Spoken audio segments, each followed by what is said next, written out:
before we get started, just make sure that you guys either sign in with this QR code or the link in the description. All you have to do is sign in with that link and it lets us know it goes through our referral. So it just basically adds another person that's done it through a referral. It really helps the club and our school. So please do that. Thank you.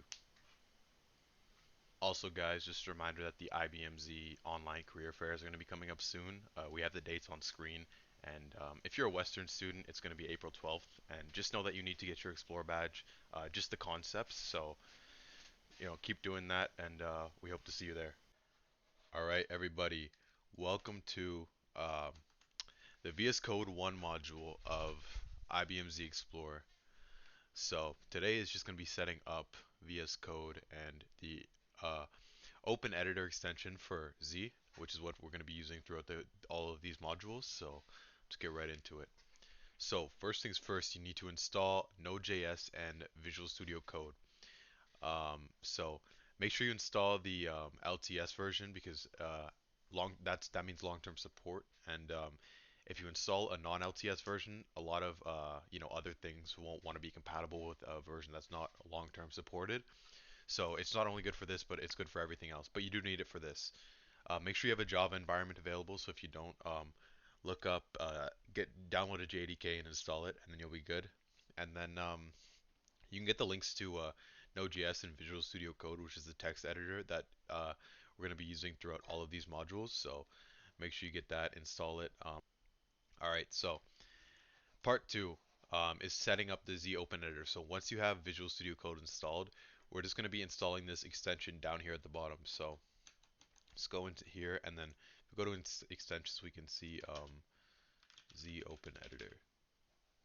And then we can see that I already have it installed, but you'll just click install here, and that's all you have to do.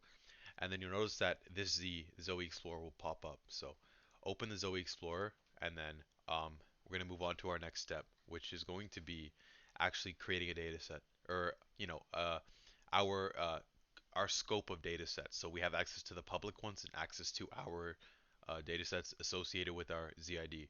So you're going to click the plus here and do create a new configuration. You can see I already have like 4 here, but you will have none. You'll only have favorites. So create a new configuration, and then for the connection name, you could just name it whatever. I'm going to name it Z Explorer 1.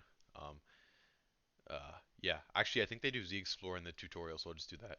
Z Explorer. So, and then you're going to do ZOSMF as the type. And then as the URL, so you can see I have it here, but it's also on the slides.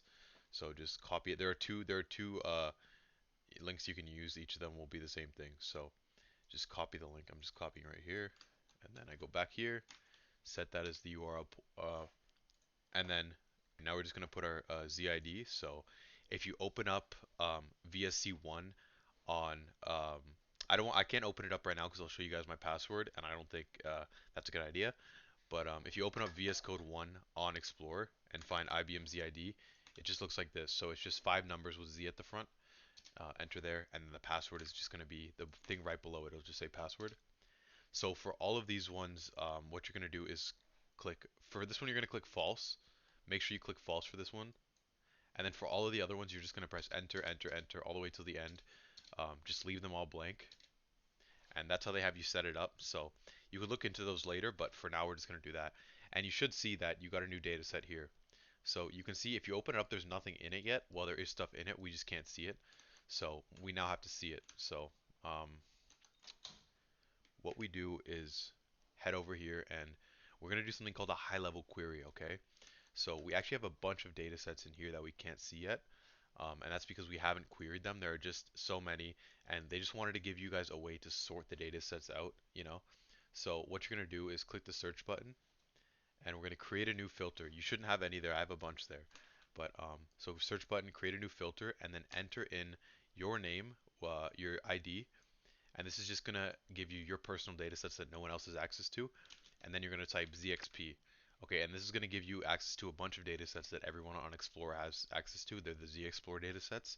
And then we'll press enter. And you should see that if you close it and then reopen it, you should see it starts loading.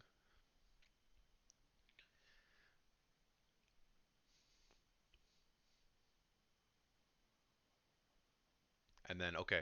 So we have a bunch of data sets here. It's not very organized right now.